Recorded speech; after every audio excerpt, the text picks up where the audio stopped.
Smoke, wildfire smoke, drifting from thousands of miles away, hangs heavy in the air. Having lived here most of my life, I've never seen anything like this in the Midwest. With it comes a quiet ache, underlying fear, grief, dread. I find myself questioning, is this normal? Is this the new normal? My heart hurts for the trees, for the animals, for the people in the path of fire. And I can't help but wonder, what does life look like if this really is the new normal? When the world feels shaky, I find comfort in aiming for more and more self-sufficiency, taking care of the little things I can do or make without relying on external systems, like foraging wild plants, making things by hand, learning to grow food. We made mulch for our garden using downed trees and sticks, and even sewed this mulch catcher out of old t-shirts and towels. It may look a little funny, but finding small ways like this to be more self-sustaining feels deeply satisfying and relieving. It's definitely a process, though. I grew up in a world where almost every need was met through complex external systems and services. But now I'm learning, slowly but surely, more ways to meet my own needs. Not only does it feel empowering, it also saves money and resources, like cutting my own hair. After way too many bad salon cuts and too much money down the drain, I've been learning to cut my own hair. It's much easier than I expected, and I find it incredibly satisfying to pick up a pair of scissors and give myself a fresh cut whenever the need arises. Recently, I felt like I needed a little change, so I gave myself some bangs. I'm nervous. I'm sure there's a lot a professional stylist could do that's way beyond my skill level, but I can do what I need in a simple and effective way. And honestly, I wouldn't trade that for a fancy style. It was a little scary at first, but there's something deeply healing in these everyday acts of agency. They remind me that I'm not powerless, that I can take care of a lot more than the world has led us to believe. But still, the haze and the heaviness clings to my psyche, and I find myself wondering, how do we keep showing up for life in a world that seems to be changing faster than we can even process? What is the right thing to do? How do we go on under the weight and pressure of it all? Should we just renounce all earthly delights in an effort to reverse the damage? I think the answer is no. If anything, I feel it's more important than ever to savor every single moment of enjoyment and beauty. Because if there's even a chance that some of these things could one day slip away, then maybe the most respectful thing we can do is not take them for granted. To really see the sunlight on the leaves, to taste the fruit like it's the first one, to enjoy our comforts and rituals with care, not fear, not guilt, but a whole lot of gratitude. Appreciation, I think, is its own kind of activism, a way of saying, I noticed, I cherished it, and I didn't let it pass me by. I'm starting to feel the truth that all is one. Just like the haze and smoke, I sense a film, a veil, a fine dusty mist covering human consciousness. One where we can kind of see what's going on, but can't quite make out what's right in front of us. What's the truth? What's real?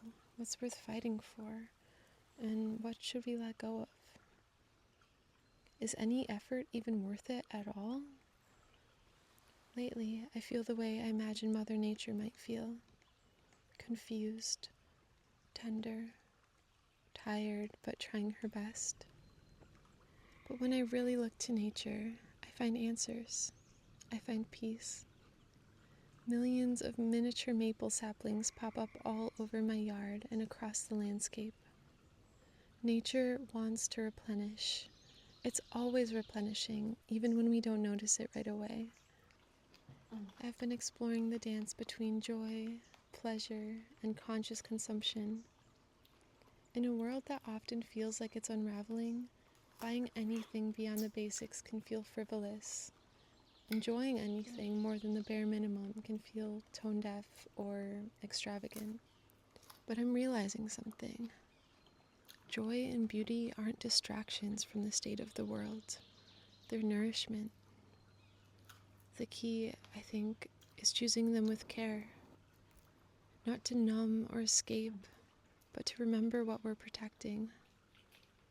To remember that life is inherently abundant, just like those tiny maple saplings that appear out of nowhere, and the strident dandelions that offer food and medicine we often overlook. Nature is, by default, abundant. Life is brimming with gifts, and it's meant to be experienced, to be lived, learned from, and even enjoyed. This is why I try to walk the line of conscious consumerism. It's a fine line, one that requires attention, intention, and care. Go too far one way, and you consume without thought or appreciation, unaware of how your choices ripple outward. Go too far the other way, and you fall into scarcity, cynicism, nihilism. You start to see life as something to be tightly rationed, and neither of those extremes feels right to me. I wouldn't want to tell anyone how to live. I'm not a minimalist, and I don't think the answer is buying nothing. But I do believe in conscious consumerism, in asking questions and taking our time before we spend, in choosing quality over quantity, and buying from people and places we believe in. I'm not aiming for perfection, just intention. I still shop at mainstream stores when I need to, and that's fine. But when I can support something that feels more aligned, I do. I try to make it feel like an offering, both to myself and to the world I want to help shape. We can still enjoy the little things. I think that's part of how we'll make it through, how we'll begin to heal, not just from the fires or floods, but from the fractures in our human family. Not by pretending nothing's wrong, but by finding ways to live beautifully in the mess of it all. I'm super excited about these rice protein shampoo and rice protein conditioner. I've tried rice water before as a hair rinse, and honestly, I wasn't a huge fan. I feel like it made my hair feel sort of gummy, and I also wasn't a huge fan of the smell, but I love the potential benefits, so I'm happy that I found a shampoo that could actually have some of those benefits without kind of the downsides of doing a rice water rinse. And they smell so good. They're so cute.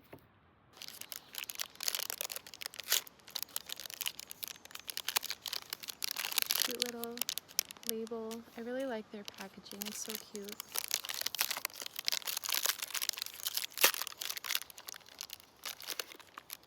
So this is what I found the website because of. It's a berry perfume oil. When I go hiking in certain places, it just smells like a woodland berry. So I was searching thimbleberry perfume, strawberry perfume, raspberry perfume, but I wanted it to be something natural because I really don't like toxic fragrances. I don't like synthetics, and not only just because of how they smell, but they're also not great for your health or for the environment. So I was just looking around and I found this brand on Etsy, and it said that this smells like berries and woods, which is exactly the type of fragrance I was looking for. I don't normally wear perfume or fragrance because I actually like to be able to smell the world around me. I like to be able to step outside and go to a meadow and smell all of the different plants and the natural system that I'm surrounded by. But I did want a perfume for my wedding because I'm getting married later this summer, and I don't know, I just want to smell just a little bit sweet, have a special occasion scent. So that's why I bought this tiny little woodland berry perfume, and I'm so excited to try it. It says that the only ingredients are organic oils, essential oils, extracts, and absolutes.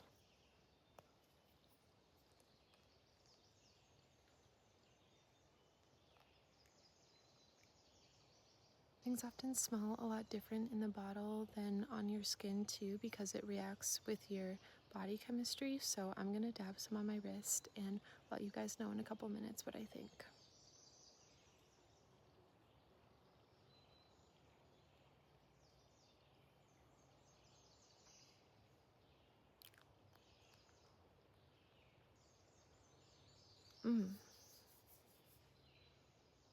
That smells nice. So far I like it. I'm not quite getting thimbleberry, but it's hard to find a thimbleberry scent. I do really get a lot of the wood scent. I'm hoping I get more of the berry scent as it dries down. Alright, and next I got this little serum. It's snow mushroom and pine serum. And apparently snow mushroom is a natural form of hyaluronic acid. And I actually have no issue using hyaluronic acid on my skin as a substance, but I did just feel really intrigued by this mushroom serum, and so I got it for myself as a little treat. And I'll have to report back on this one because I'm not going to try it right now. So I bought this bamboo and rice mattifying powder because I am going to wear some makeup on my wedding day. I just want to feel good. I want my pictures to come out nice, and I almost never wear makeup, so I feel that the one day where it's a really special occasion, such as my wedding, I think it would be fun too. So yes, I got this powder that is made with bamboo and rice, and I'm really excited to try it. So I got a couple lip balms. This one is pomegranate and this one is cranberry, and I really like them because they come in these paper packaging. It's made of cardboard and paper, so you could probably recycle this, but at the very least you're not going to be putting plastic in the landfill or using plastic as a resource. Let's see what it looks like. Ooh, that's a lot darker. I think that since it's a lip tint, it looks a lot darker than it would actually look on your lips, but I don't have a mirror out here, so I'm just going to rely on my very hazy looking phone screen. I'm going to try this one for you guys too. So the bottom one is cranberry and the top one is pomegranate. It smells good. It's very moisturizing. I like how it feels. Feels silky, hydrating. I have no idea what this looks like. I mean, I see the shape of my mouth and I think I put it on right. This video is not sponsored, by the way. I just think it's fun to share about these little treats because honestly, guys, life is too short not to treat ourselves. I am a very, very conscious consumer. Before I buy anything, I spend a lot of time thinking about if that's a sound purchase, if it's really something I need, if it's just because I'm being swayed by things on the internet or consumer culture. I really think about every single purchase I make, and I always try and make sure that I'm not just going off the rails buying things unnecessarily that I don't need. But at the same time, I do value just enjoying life and finding pleasure in this life and buying myself little things like this that I will enjoy thoroughly.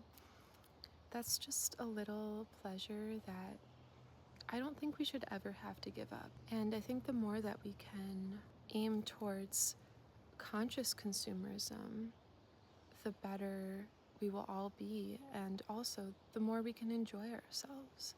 Because I don't think that these extremes that people have gone to of overconsumption or basically trying to never buy anything, I don't really think that's healthy. I think this life is meant to be lived, and I just really want to assure you that you can be a conscious consumer, that you can be sustainable, that you can be intentional and careful about it.